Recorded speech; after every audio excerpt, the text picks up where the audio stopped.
Hi, I'm Rajiv, and today I'm going to show you how to wrap gifts in simple brown paper.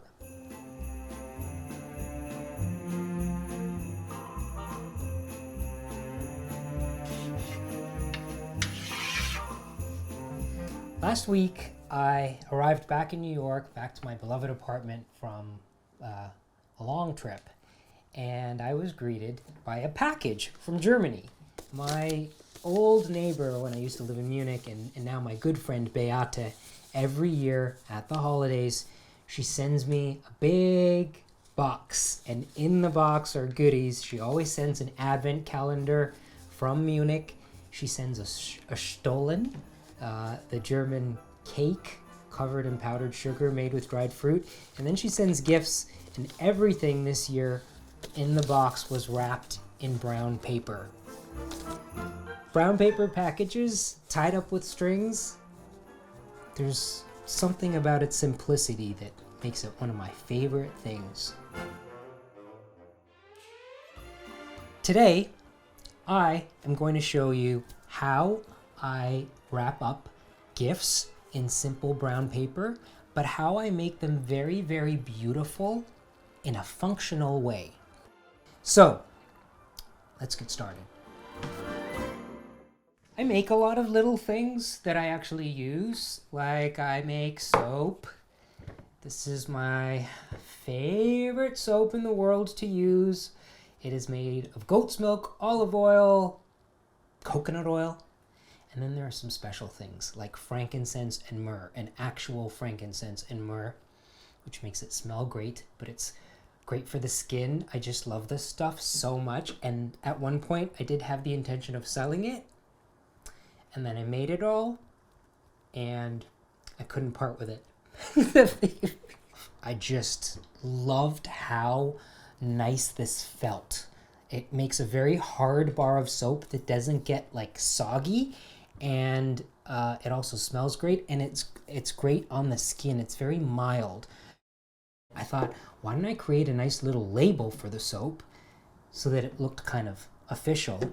And I did a drawing. I took the drawing to Casey's Rubber Stamps on 11th Street, I think, in the East Village. And he took my drawing and he made it into a rubber stamp, which I then just stamped onto glassine paper to make little labels. So this is my soap that I've been making for 6 or 7 years now, and Greedy Guts here just makes it and keeps it and uses it for himself, but every now and then I package it up and give it away as a gift to a friend. So when I'm wrapping the soap in brown paper, it's really nice to have a paper roll. It's an old paper roll from a general store, I think, and it's just very handy for this kind of thing. I rip off a piece of paper that's going to be the right size. And I love to wrap gifts using no tape. It's very classy, and it's something that people might not notice, but there's a beauty in the unwrapping of a present that takes place when there's no tape used. So let me show you what I mean. I put the bar of soap in the middle. I make my folds, and while I'm folding, I press along the edges to make them very crisp. And what that does is it anchors the paper to the form underneath, and it helps it stay in place without the use of tape when you're creasing the corners. So look at this, I've creased the corners and I let go, and those folds are still in the paper. So I just wrap this up. I'm not too fussy about it, but I do make sure that all the folds are creased. And then on the ends here, I go in, and you want to really get into the right angles when you're doing these corners. So I use a bone folder, which is very good at really creasing the corners sharp. If you don't have a bone folder, it is a nice thing to add to your toolkit. They're not very expensive. I think they're around $10. I just love this thing. I've used the bone folder for many years. There. can really see how the bone folder gets in there and creases those edges sharp. I flip it over to do the other side. When you're folding these tabs, it does help to flip the package over and put the paper on the table and crease it against the table rather than trying to do it up here in the air. So look at that, very crisp, and watch this. No tape. The paper is holding its form. Now I'm going to fold this tab up and I'm going to fold this tab down. So when you have to choose what tab goes up and what tab goes down over the one underneath, you always determine that based on where this fold is. So the edge of the paper should always be down on the bottom of the package. And once this edge of the paper is placed down, the tab at the top goes over the one underneath. So once you have one end done, it's a lot easier to do the other side. Hold this in place, the edge that you've already folded. Push the package or the bar of soap in so that it's firmly in there, and then make your tabs.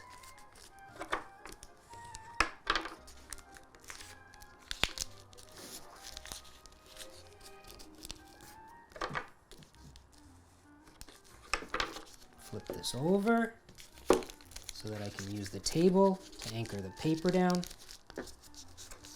Push this in. There. Now we flip this over and this is wrapped.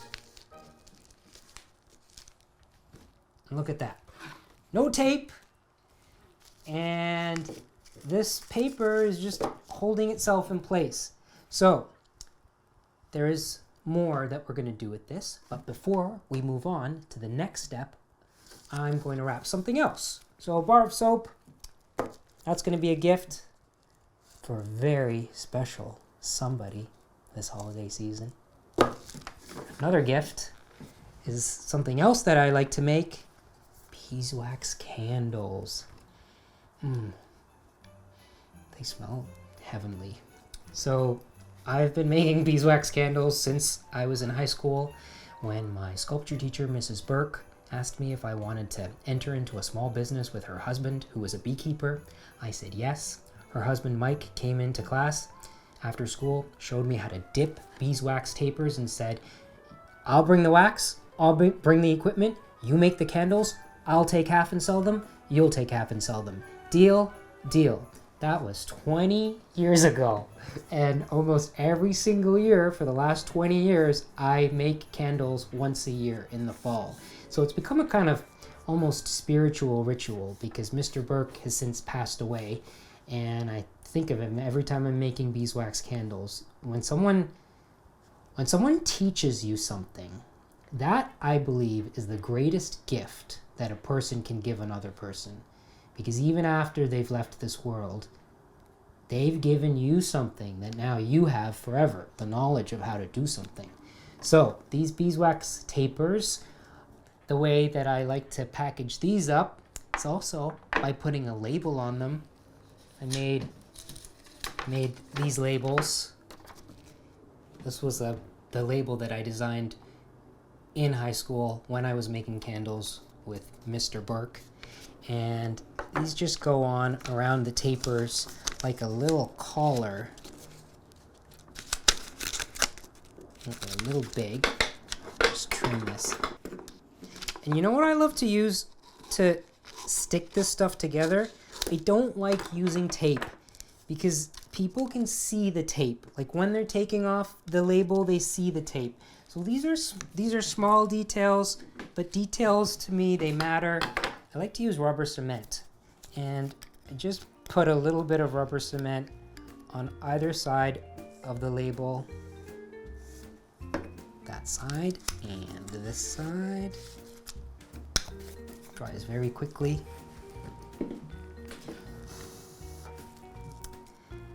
You know, sometimes you gotta just pick up the paper and wave it around in the air so it dries. You know what I mean, Heidi? Blow on it a little bit. Rubber cement takes me back to 3rd grade. That smell. There. Label on. Look at that. There's something about making these labels and then putting them on the things that you make that make it just takes it to the next level. And this label, which I designed 20 years ago, still holds up. It's a classic. Okay, now I'm gonna wrap these up in brown paper, but the other thing you should think about is when you're wrapping something directly like this and you're not putting it in a box, you do have to be conscious of what's going to happen before this is given to its recipient. So I'm just gonna wrap these in a layer of tissue paper before I put them in brown paper. And what I want you to think about is this philosophy of making something very beautiful but keeping it utilitarian. My philosophy with doing something like this, I always ask myself the question, am I doing this just to make this pretty? And if the answer is yes, then that's a no-no. Like, if it's just to make it pretty, then I don't include that in this process of wrapping with plain brown paper. If the thing serves a function, then it gets a check mark of yes, you can do that. So when it serves the function and you can bring in the beauty with the function, then that is where you're really doing this to its highest level. So because I really do in a practical way have to wrap these in tissue paper to protect them from getting marred, and when I say marred, these candles have been banging around in a box for ages, and look at how they have all these marks on them. That's what I don't want to happen to these candles, which I'm going to give away as a gift. So I do always wrap them in tissue paper before putting them in brown paper. And look at this tissue paper. It's tissue paper, but it's got polka dots on it. Classic. I also like doing things where I'm asking myself, does this look timeless? And I love when the answer is, yes, it does. It looks timeless. Oh, how nice that looks. These red polka dots against that beautiful golden beeswax color. So I'm not too fussy about how I wrap this up. I do want them to actually act as a kind of cushioning for the wax. So if there are slight wrinkles in the tissue paper, it actually serves the function of adding more of a cushion. There we go. Just wrapped up in tissue paper, no tape needed. And then we go back to Old Faithful paper roll, and let's see. These are two, yeah. This has to go this way. That's good. It's thrilling. Then with these, I just fold. Simple, simple, simple.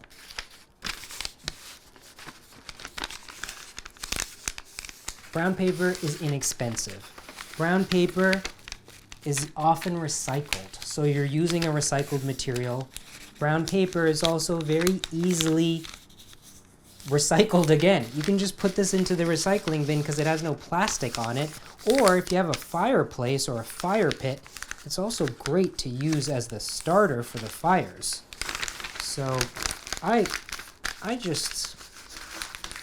such a big fan of brown paper. So look at this.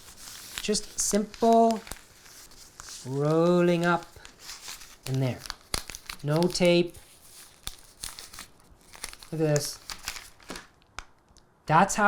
This is what's going to happen when the person opens it up. It's going to look like this. They don't have to rip through plastic tape to get to my very precious candles. And that's what I'm also thinking of. What is the experience going to be when the person opens up this gift? So now we have these two things wrapped in brown paper. The next step is also very functional, but it's a place where you can bring in some beauty. Twine. With this twine, I like to have an assortment because the package to me dictates what twine it needs. Sometimes something is large and it needs, I think, a thicker twine to be more substantial. So this is a place where you can have some fun. For the soap, let's see. What do I want for the soap? I think because the soap is kind of cosmetic, my instinct is to use this red right here. Sometimes this twine is also waxed. This feels slightly waxed, which is very helpful in this process.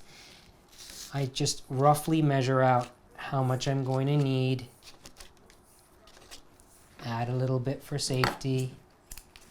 And then you find the center by bringing both ends together like this, and then going back, and that's the center. And then with your hand you take that center and you place it on the center of whatever it is you're wrapping. Hold it in place, flip it over, one tie this way, and this is where you do some adjusting with the twine to actually hold those tabs in place. And now on this side, this is what I like to do to anchor this in place. I slip this under here, and then I slip this underneath as well, going the opposite way. And what that will do is it'll tether this crosswise piece of twine with the lengthwise piece of twine. So now I make a knot, simple knot, and a bow. When the recipient is opening this up, they can just undo the bow and take out the knot, and it'll open up. If you want to make it simpler, don't make the knot, just tie the bow. There. Trim the ends.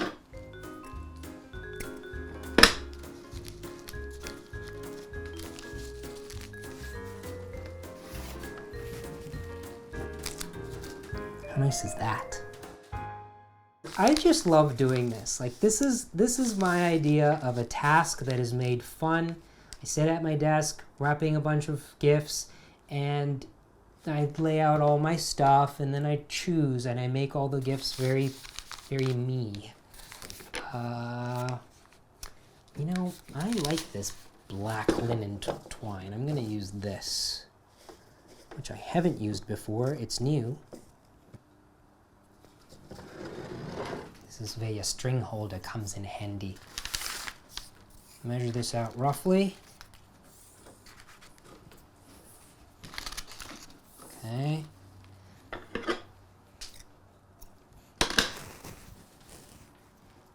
And find the center by bringing both ends together.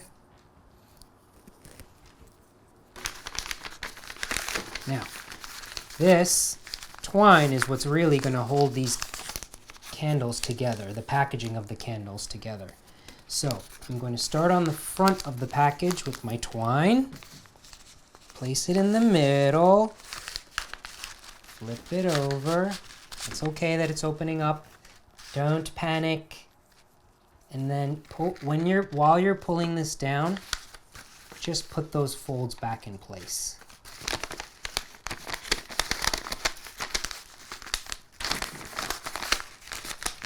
Sometimes it does take a little bit of dexterous skill. Okay. Now I figured out how to do this. Hold it. I'm holding it down with my hand. And then once you get to a point where you can make a knot and you can actually tie the twine together, it starts to really hold the paper in place. So it can be a little fiddly if you're insisting on not using tape, but I urge you all to persevere and figure it out because it's so eleganska when you're not using tape. And here's another little, look at this. I put the twine underneath one of the folds. It's very elegansky. as we say in Polski. And then I'm going to tie this just in a very simple bow so that all the recipient has to do is pull the ends of the string and this whole thing will just come apart. There. Like that. Trim these ends. Move on to the next step. One of my other obsessions, something that I've loved since I was 12 years old, since I watched the Robin Hood movie, I think with Kevin Costner, and there was a scene where Maid Marian was doing something. She was holding something over a candle, and I was just riveted to the screen, and I called out like to my parents behind me, "What is that?" And they said, "Oh, that's sealing wax." And I was shocked that my parents knew what it was. And then they proceeded to explain to me what sealing wax was while we were watching the movie. And they said, yeah, in Ceylon we used sealing wax to close the letters and packages. And I somehow convinced my parents to ask my grandma when she was going to Sri Lanka to bring back sealing wax. And she did it. And thus began my obsession with sealing wax. This stuff is something that has been used since Roman times. Like in ancient Rome, sealing wax was actually used as the form of placing a signature onto documents. And these documents weren't on paper, they were on clay tablets. And the way that a noble person or someone from the aristocracy would sign the clay tablets is they would melt the sealing wax, put it on the clay tablet, and then press their seal into it. And that evolved over time. So in Italy, in the Renaissance, there were documents that were commonly signed by putting the sealing wax on and pressing the seal into the wax on an actual parchment document. There's a very famous document of all of the noblemen that supported Henry VIII's request to the Pope to have his marriage annulled. And this document has all of these seals hanging from strings from the actual document. It's kind of amazing to see. So sealing wax has a very rich history in correspondence. Eventually, sealing wax was used to actually close letters. Before the invention of envelopes, when letters were just on a piece of paper, they would be folded up and they would be closed by melting sealing wax on the edge and then having the person sending the letter seal the wax with their personal seal. Sealing wax was also something that was a sign of nobility and aristocracy at a certain point in time. If you were wealthy enough, you would have a seal made specifically for you with your insignia in it, your initials, and to protect your seal so that there wasn't forgery, often the seals were made into rings, which were called signet rings. So the sealing wax, look at this. This sealing wax comes from France, and it comes in a box like this. This is the real stuff. It's made the old way. You can get modern sealing wax that's kind of a mixture of like a plastic resin that is used for things that are actually sent in the mail so it won't break. But real sealing wax is meant to be fragile. Because historically, when you sealed a document, if the seal was broken when it arrived to its recipient, it meant that the seal had been tampered with. So it was a security measure to have this wax fairly brittle. So to seal these things, the reason why I like to seal them is it offers another point of closure. I love to use the sealing wax, again, with a practical purpose to actually help close the package. And then the seal adds so much beauty to this thing. So this is how we do this. To seal something, you need sealing wax, you need a flame. Guess who made this candle? And you need a seal. So here are some modern seals. You can find these today. These are mostly made in Italy out of brass. This one has a pineapple on it. This is my little Scottish seal. It has the thistle on it. It's a small one. And here's a little anchor. But my favorite seal of all is an actual this is an old seal that I found in an antique market that takes place a few times a year in a churchyard in Munich. And this thing was a little bit of an investment, but when I saw the seal, I thought, this is going to be my seal. I think it's some kind of prince. It has like 3 ostrich feathers in it, which makes me feel like it's associated with some kind of monarch. But this is the seal I use the most often. Light the candle.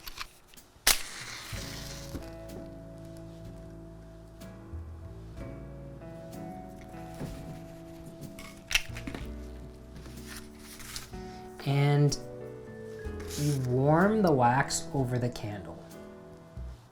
So if you want a really big blob of wax, you should warm this gradually so that the whole end of the stick of wax softens evenly before it starts dripping. Kind of like toasting a marshmallow on a campfire. Like, think of it that way. You want to rotate it and not have it too close to the flame. And then put the blob down. I think I want a little more wax actually. So you have to work quick because that's going to cool down. Okay.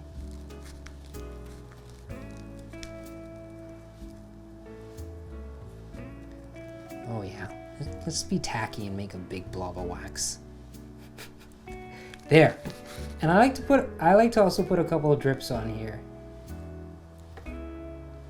There.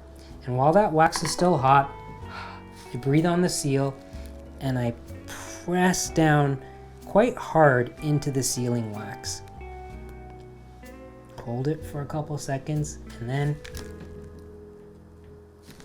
look at that.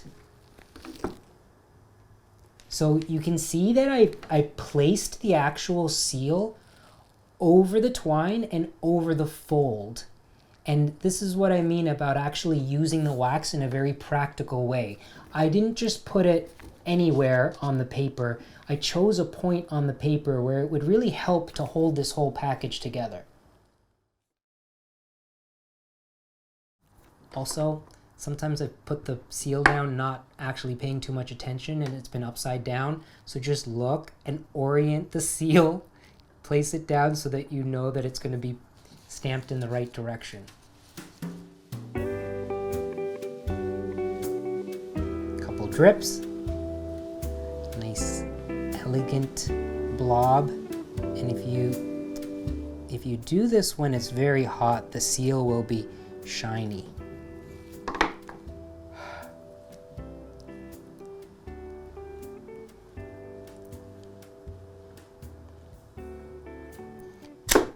Ooh, a little too vigorous. That's all right. Don't pull it away too vigorously because it will come off the paper, but it's still being held in place because it's tethered to the twine. Look at that. What next? You're asking. How could there possibly be any more that we can add to these packages that's also practical and beautiful? Well, let me tell you, there is. Because how do we know who this is going to? How do we know who the lucky recipient of my handmade soap is? Well, we need a label.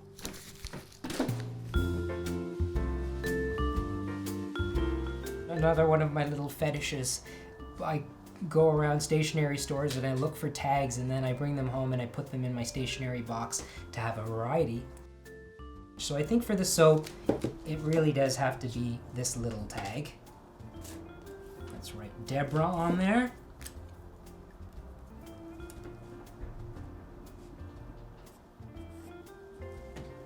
There. And then I just tie this to the twine that's already on there.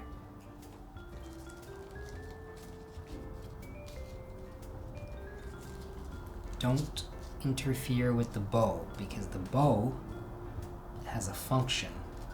That's how they're going to untie this whole thing. Tie this in place. Very dainty. Trim off the ends.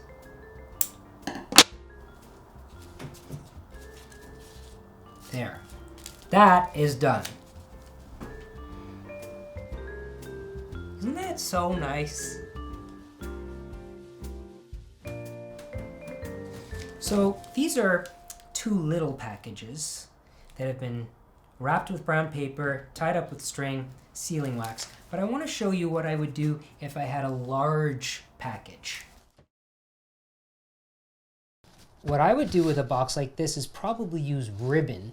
And this is the place where you can take a big package like this and put in something beautiful that's also practical.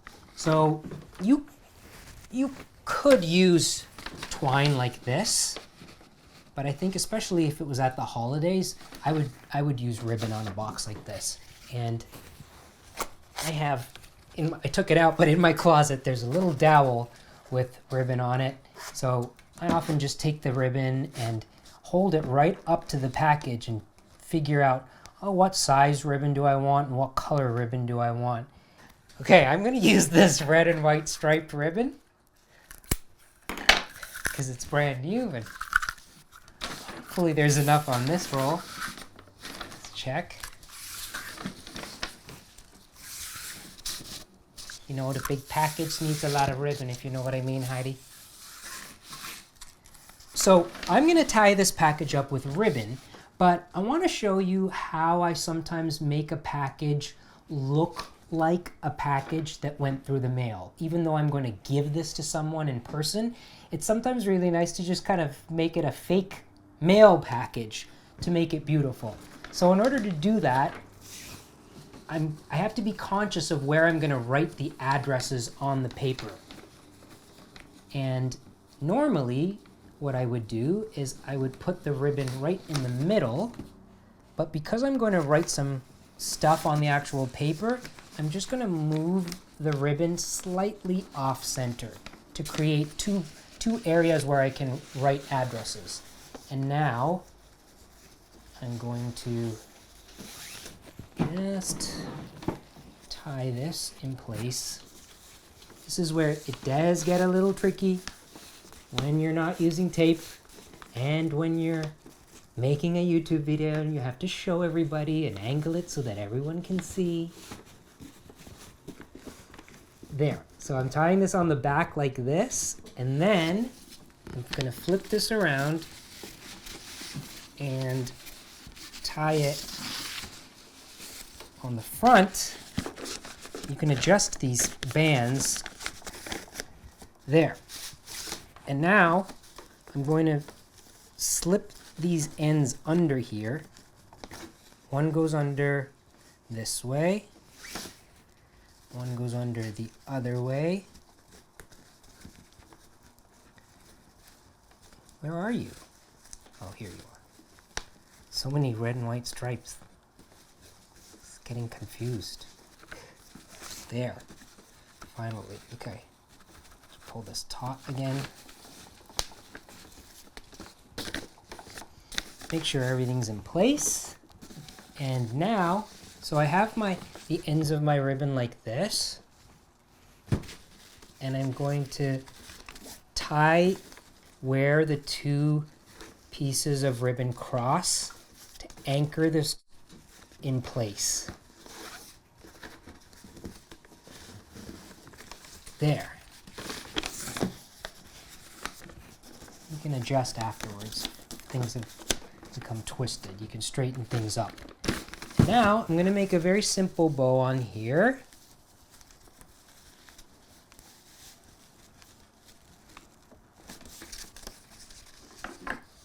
And I'm going to cut the ends of the ribbon, and let me show you a little thing I like to do to cut the ends. If you want the V notch, you fold the ribbon in half lengthwise, and you cut on a diagonal from the fold towards the edges like this, and it creates that little V. Okay, I'll do it again over here. So I have my ribbon, I fold it lengthwise, and I like to make the tails different lengths. So let's make this one a little longer, and I cut from the middle out. There. Now, this might need a little bit of tape. So if you have some flaps that are like this, I would go ahead and use some double-sided tape.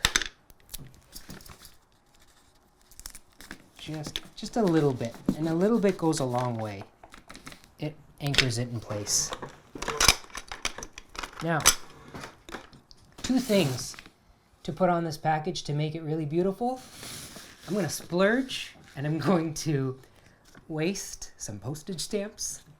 I say waste, but it's not really waste. When I've done this before and I've given the package to the person and the wrapping comes apart, I did very discreetly take the wrapping paper back and then actually use the stamps.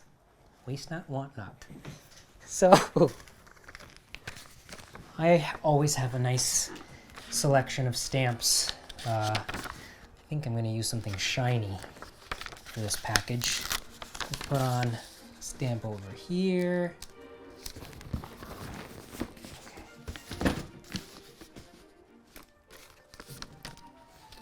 And now, the fun part, writing the address. I'm going to just create a fictional person and a fictional address.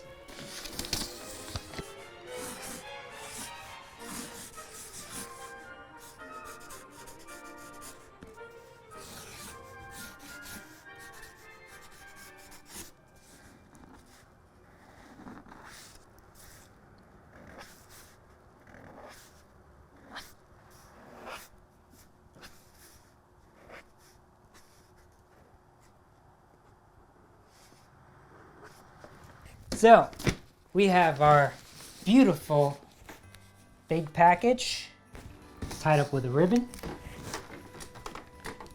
soap, candles, all tied up, ready to go, using brown paper, utilitarian beauty. That's how you do it. I encourage you all to try. If you liked this video, please, please, please subscribe to this channel if you haven't already done so. The way that we keep doing this stuff is through the numbers, and the numbers are important. So if you see subscribe underneath, it means you haven't subscribed. So please click on that, and I will be back here at this table to show you something else another time. Goodbye.